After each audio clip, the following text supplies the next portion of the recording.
जय हिंद साथियों, आप सभी का स्वागत है सभी क्लासेस में। आज के वीडियो में हम लोग देखने वाले हैं क्लास 10th का विज्ञान। ये चैप्टर नंबर 6 हो जाएगा जिसका नाम है जैव प्रक्रम। तो जैव प्रक्रम के ये जो है पार्ट वीडियो नंबर 3 हो जाएगा। आज के वीडियो में हम लोग देखेंगे कि मानव में श्वसन किस प्रकार से होता है। श्वसन से जितना भी रिलेटेड प्रश्न आता है एग्जाम में, वो सारे प्रश्न को इस वीडियो में हम लोग क्लियर करने वाले हैं। तो क्या क्या हम लोग इस वीडियो में देखेंगे, चलिए जानते हैं। तो सबसे पहले हम लोग जानेंगे कि मानव में जो है श्वसन किस प्रकार से होता है, डायग्राम के थ्रू हम लोग समझेंगे। और श्वसन से रिलेटेड जो भी प्रश्न रहता है महत्वपूर्ण, उसे हम लोग देखेंगे। यानी श्वसन के प्रकार कितने होते हैं वो भी देखेंगे।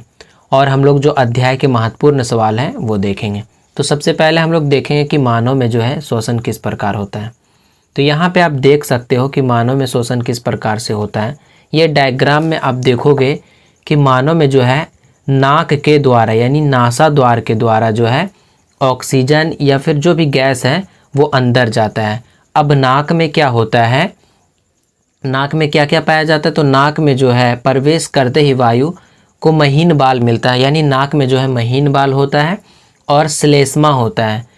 श्लेष्मा का मतलब क्या है, नेट का तरह जो नाक में होता है। आप उंगली डाल के देख सकते हो। आप जब उंगली डालोगे तो आपको सर्दी नहीं भी रहेगा तो भी आपको नेट का तरह निकलेगा अंदर में, अंदर वाला भाग में। आप उंगली डाल के देखो।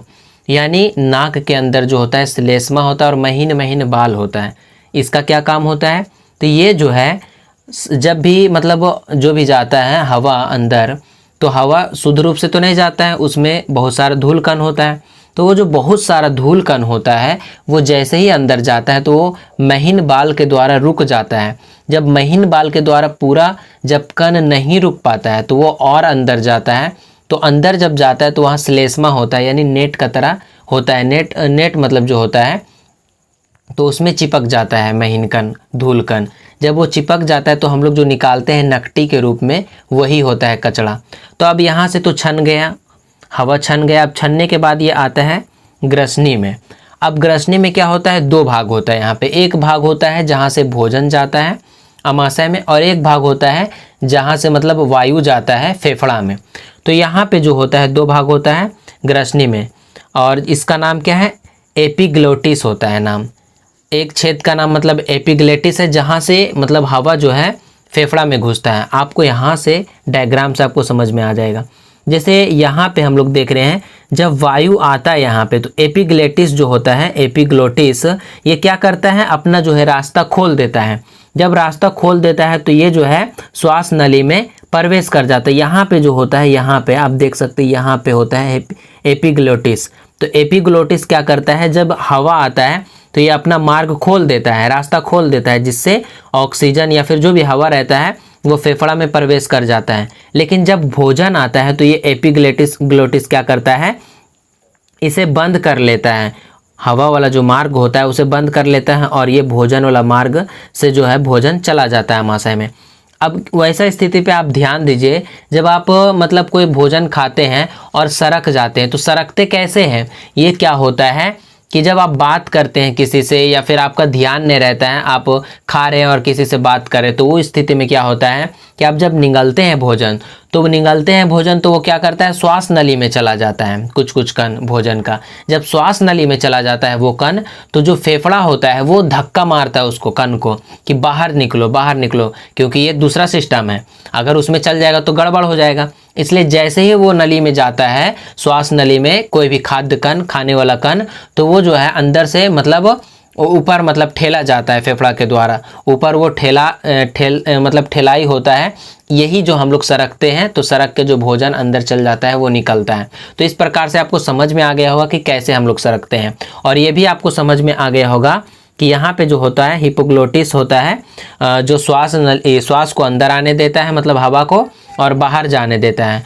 और यहाँ पे जो होता है जब भोजन आता है तो ये हिपोग्लोटिस जो है वो बंद हो जाता है।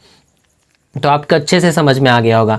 अब हिपोग्लोटिस के द्वारा जो है हवा जो है कहाँ आ जाएगा, ये आ जाएगा श्वास नली में। अब श्वास नली में क्या होता है, श्वास नली में आप देख सकते हैं उपास्थि वलय होता है।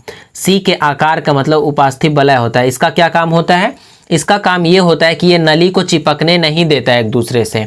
अगर नली चिपक जाएगा एक दूसरे से तो हम लोगों का दम घुट जाएगा, जब दम घुट जाएगा तो मर जाएगा इंसान। तो इस प्रकार से जो होता है उपास्थि वलय इसमें होता है, सी के आकार का टेढ़ा मेढ़ा मतलब नली होता है, जिससे क्या होता है ये आपस में नहीं चिपक पाता है। अब यहाँ से क्या होता है, हवा जो आता है दो भागों में बट जाता है, मतलब फेफड़ा में जाता है यहाँ से हवा, तो फेफड़ा में जाने के बाद दो भागों में बढ़ जाता है, एक दायां तरफ एक बायां तरफ। तो दोनों तरफ बटने के बाद क्या होता है, फेफड़ा में भी बहुत छोटा छोटा कण होता है, मतलब छोटा छोटा नसों में ये और बढ़ जाता है। और लास्ट जो होता है नस, जिसका नाम है कुपिका, यानी ये जो है हवा कुपिका में आता है।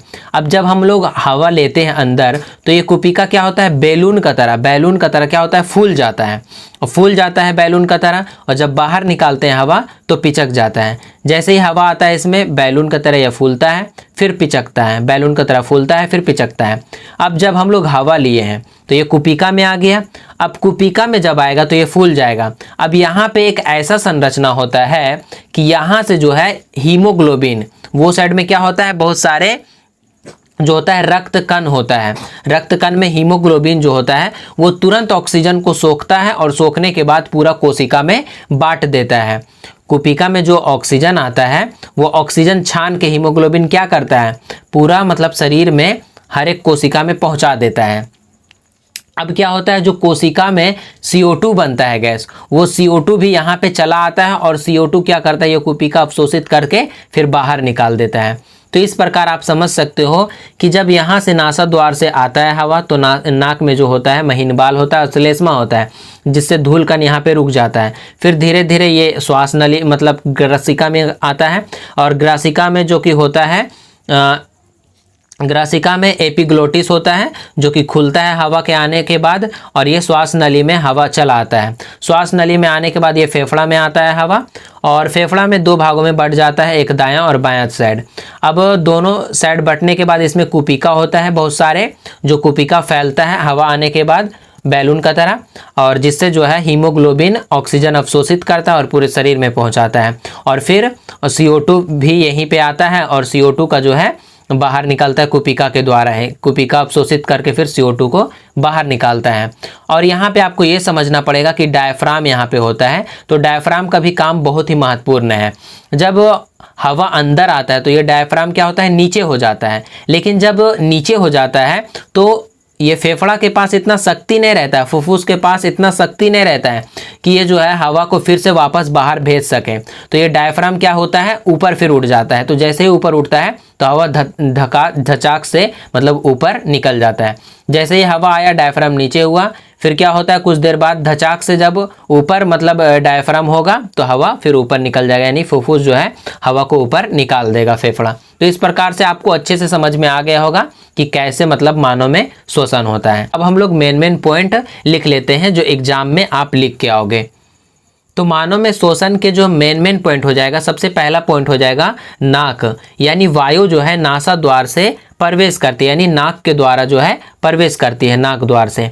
इसमें जो है उपस्थित महीन बाल और श्लेष्मा होता है जो धूल कण को अंदर जाने से रोकता है। तो ये पहला पॉइंट आपका हो जाएगा। एग्जाम में क्या करना है, आपको डायग्राम बना लेना है और ये सारे पॉइंट को लिखते जाना है। अगला पॉइंट हो जाएगा कि ये जो है ग्रसनी का बात करेंगे। नाक के बाद जो है वायु ग्रसनी में प्रवेश करती है। यहाँ जो है एपिग्लोटिस होता है जो भोजन को श्वास नली में जाने से रोकती है। मतलब जो है ग्रसनी में जो होता है एपिग्लोटिस होता है, इपोग्लोटिस जो होता है भोजन को अंदर जाने से रोकता है। कहाँ अंदर जाने से, श्वास नली में अंदर जाने से रोकता है। अब हम लोग देखेंगे कि जब इपोग्लोटिस हटता है, एपिग्लोटिस जो हटता है और यहाँ जब वायु घुस जाता है श्वास नली में तो क्या होता है। तो यहाँ पे देखेंगे श्वास नली में, अब श्वास नली के बारे में, ग्रसनी के बाद वायु जो है श्वास नली में जाता है। तो लिखेंगे वायु जो है एपिग्लोटिस से श्वास नली में प्रवेश करती है। इसमें जो है उपास्थि होते हैं, जो हम लोग बताए हैं कि सी के आकार का उपास्थि होता है जो नली को चिपकने से रोकता है, जो इसे दबने से बचाती है। यही बात हम लोग पीछे देखे थे, इसे जो है आपस में चिपकने से या दबने से बचाता है। अब क्या होता है, अब जो है वायु फेफड़ा में जाता है, वायु श्वास नलिकाओं से फेफड़ा में प्रवेश करती है। यहाँ जो है नलियाँ दाएं और बाएं ब्रांच में बट जाती है। अब क्या होता है, फुफ्फुस में अब ये जाएगा कुपिका में। अब अगला पॉइंट लिखेंगे कुपिका।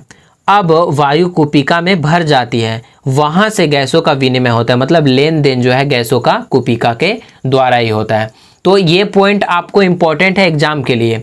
ये 5 नंबर में सवाल हर बार पूछा जाता है बोर्ड एग्जाम में, इसलिए इसे आप कॉपी पे लिख लेना। अब एक मेन चीज़ ये आपको समझना पड़ेगा कि यहाँ जो कुपिका में जो भी ऑक्सीजन आता है, तो ये ऑक्सीजन का जो है वहन कैसे होता है, तो वहाँ पे उपस्थित रक्त होता है, रक्त में होता है हीमोग्लोबिन।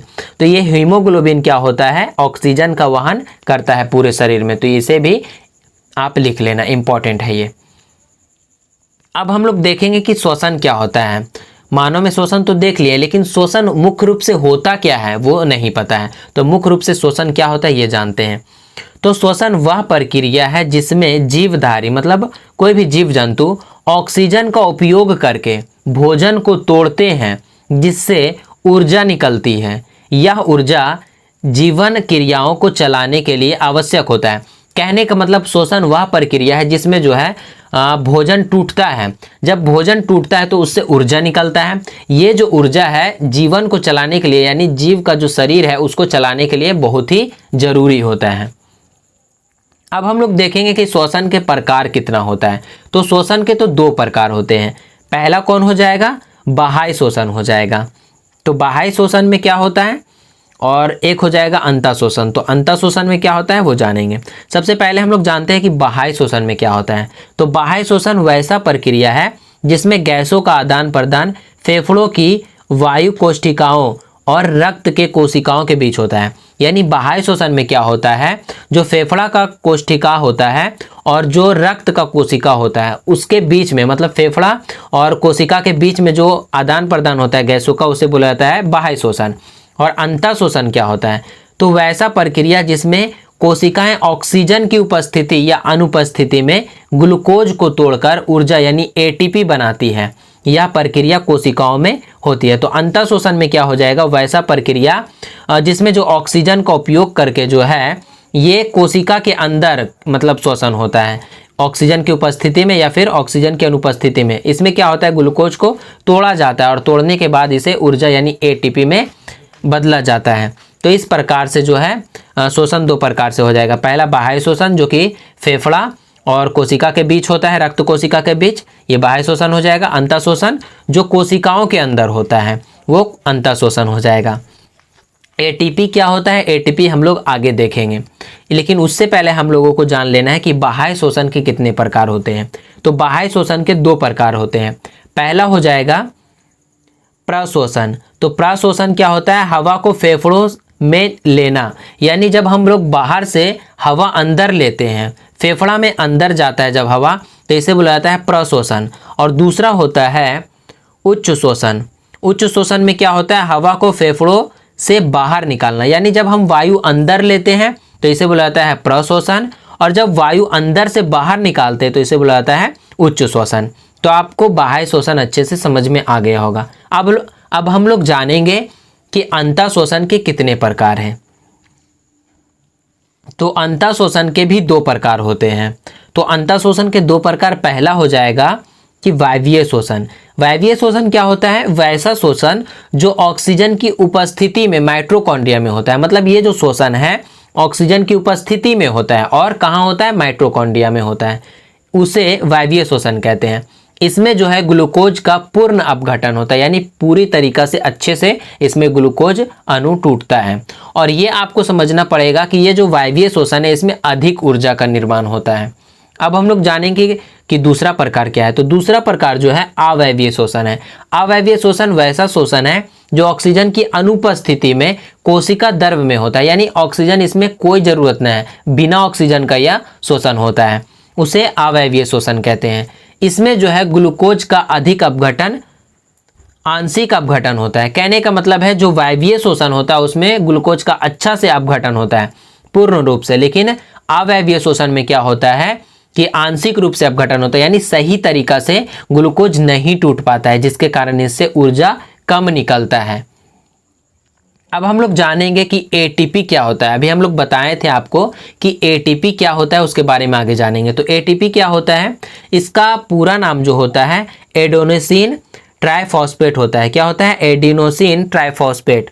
इसे जो है ऊर्जा मुद्रा कहते हैं, क्योंकि यह जो है कोशिकाओं को ऊर्जा उपलब्ध कराता है। जैसे हम लोग के पास रुपया रहता है, पैसा रहता है, तो पैसा से हम लोग कोई भी चीज़ खरीद सकते हैं। इसी प्रकार से कोशिकाओं में एटीपी होता है। ये एटीपी जो है ऊर्जा का काम करता है, पैसा का काम करता है। किसी को अगर कोई चीज़ चाहिए तो वो जो है इसके द्वारा ऊर्जा प्राप्त कर सकता है। मतलब कोई भी कोशिका को अगर ऊर्जा चाहिए तो उस ऊर्जा के लिए एटीपी काम करता है, ऊर्जा मुद्रा के रूप में। ये कोई भी कोशिका को ऊर्जा देने का काम करता है, ऊर्जा उपलब्ध कराता है एटीपी। अब हम लोग जानेंगे कुछ महत्वपूर्ण सवाल जो कि किताब में एनसीईआरटी में दिए गए हैं। पहला सवाल है, श्वसन के लिए ऑक्सीजन प्राप्त करने की दिशा में एक जलीय जीव की अपेक्षा स्थलीय जीव किस प्रकार लाभप्रद है। तो क्वेश्चन बोल रहा है कि जो स्थल वाला जीव है वो क्यों, मतलब उसको ज़्यादा लाभ मिलता है पानी वाला जीव से। जो पानी में जीव है उससे ज़्यादा लाभान्वित कैसे है स्थल वाला जीव। तो आंसर में लिखना है कि स्थलीय जीव जलीय जीवों की तुलना में श्वसन के लिए अधिक लाभप्रद स्थिति में है। क्यों है, क्योंकि वायु में जो है ऑक्सीजन अधिक होती है और उसे प्राप्त करना आसान और कम ऊर्जा खर्च करने वाला है। कहने का मतलब है जो हम लोग स्थल में रहते हैं, पानी से जो बाहर रहता है जीव, वो वायुमंडल में जो उपस्थित ऑक्सीजन होता है उसका उपयोग करता है। तो ऑक्सीजन जो अधिक मात्रा में उपस्थित रहता है वायुमंडल में, जिससे जो है श्वास दर कम रहता है। जो स्थल पे रहता है जीव जंतु, उसका जो है श्वास दर जो कम रहता है। लेकिन जो पानी में रहता है जीव, उसमें वो जो है मतलब पानी में जो घुला हुआ ऑक्सीजन उसी का उपयोग करता है पानी वाला जीव। इसलिए जो है पानी वाला जीव जो है कम ऑक्सीजन उसमें रहता है पानी में स्थल की अपेक्षा।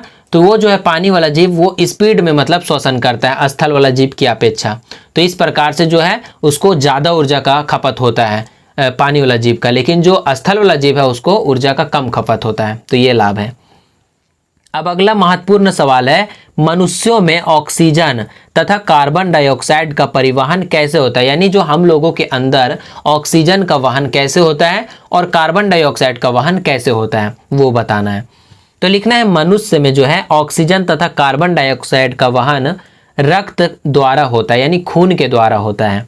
इसमें हीमोग्लोबिन होता है, खून में जो है हीमोग्लोबिन होता है जो ऑक्सीजन के वहन में सहायता करता है। यानी जो ऑक्सीजन को एक जगह से दूसरे जगह ले जाने में सहायता करता है हीमोग्लोबिन।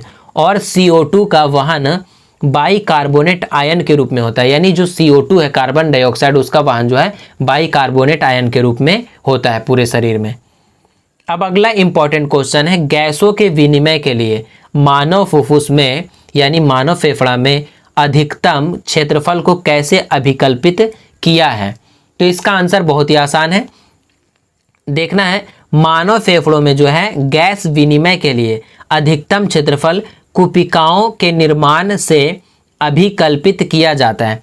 कहने का मतलब है मानव में जो है फेफड़ा वो गैस के विनिमय के लिए अधिक क्षेत्रफल मतलब कुपिकाओं के रूप में निर्माण करता है। मतलब फेफड़ा के अंदर जो है अधिक मात्रा में कुपिका होता है, वो जो है कुपिका बहुत बड़ा क्षेत्रफल तैयार करता है गैसों के विनिमय के लिए। जो लाखों गुब्बारे जैसी संरचनाएं होती हैं, इन कुपिकाओं की पतली दीवारें होती हैं और ये रक्त वाहिकाओं के घने जाल से घिरी होती है, जो गैस से जैसे ऑक्सीजन हो जाएगा, कार्बन डाइऑक्साइड के कुशल आदान प्रदान के लिए एक बहुत बड़ा सतह क्षेत्र प्रदान करती है। मतलब ये जो है कुपिका बहुत बड़ा क्षेत्र प्रदान करता है, जिससे जो है गैसों का विनिमय होता है, यानी ऑक्सीजन का लेन देन, कार्बन डाइऑक्साइड बाहर निकलता है, ये सारा चीज होता है। अब अगला महत्वपूर्ण सवाल हो जाएगा कि गैसों के अधिकतम विनिमय के लिए कुपिकाएं किस प्रकार अभिकल्पित हैं। तो आंसर में लिखना है, कुपिका की रचना जो है एक गुब्बारे के जैसा होता है, जिससे गैसों का विनिमय होता है, यानी गैसों का लेन देन होता है। जब हम श्वास अंदर लेते हैं तो पसलियां यानी हमारी पसलियां ऊपर उठती हैं और डायफ्राम चपटा हो जाता है, जिससे वायु फेफड़ों के अंदर चली जाती है और कुपिका में भर जाती है। वहां से ऑक्सीजन पूरे शरीर में पहुंच जाती है। तो अगर आप यहां तक आ गए हो तो आपको ये वीडियो कैसा लगा कमेंट में बताना, और अगर चैनल पे नए हो तो सब्सक्राइब कर देना। अगर आप यूं ही वीडियो देखते रहोगे तो आपको अच्छे से समझ में नहीं आएगा। अच्छे से समझने के लिए आपको प्लेलिस्ट से वीडियो को देखना चाहिए। प्लेलिस्ट अगर आपको खोजना नहीं आता तो इस वीडियो के डिस्क्रिप्शन बॉक्स में मैं प्लेलिस्ट का लिंक दे दूंगा, वहां से आप जरूर देख लेना।